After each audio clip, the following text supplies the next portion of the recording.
चिंटू और मिंटू एक दिन स्कूल से घर लौटते हुए खेतों के पास से गुजर रहे थे। तभी मिंटू की नज़र एक पेड़ पर पड़ी। पेड़ पर एक चमकदार लाल रंग का सेब लटका हुआ था। मिंटू ने चिंटू से कहा, क्या तुमने कभी इतना खूबसूरत सेब देखा है? चिंटू ने देखा, नहीं, ये सेब तो बहुत खास लगता है। चलो इसे तोड़कर खाते हैं। चिंटू पेड़ पर चढ़ा और सेब तोड़कर मिंटू को दे दिया। दोनों ने मिलकर उस सेब का स्वाद लिया, लेकिन जैसे ही उन्होंने सेब खाया, अचानक कुछ अजीब सा हुआ। दोनों को महसूस हुआ कि वे हल्के हल्के उड़ने लगे। पहले तो दोनों को लगा कि यह उनका भ्रम है, लेकिन जब वे ऊपर उठे और नीचे देखा तो पाया कि वे सचमुच जमीन से कुछ फीट ऊपर उड़ रहे थे। मिंटू घबराया और बोला, क्या हो रहा है चिंटू, हम उड़ क्यों रहे हैं? चिंटू ने थोड़ी देर सोचा और फिर कहा, मुझे लगता है कि यह सेब जादुई है। शायद ये हमें कुछ सुपर पावर दे रहा है। दोनों हिचकिचाते हुए उड़ते उड़ते गांव के ऊपर पहुंच गए।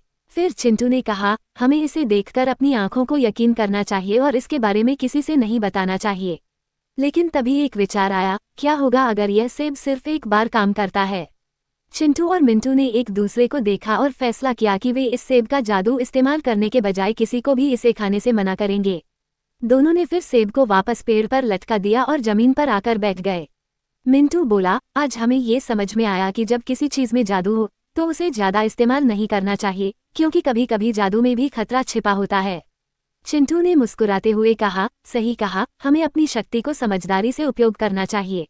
सीख, जादू और शक्ति का सही इस्तेमाल तभी फायदेमंद होता है जब उसे समझदारी से प्रयोग किया जाए।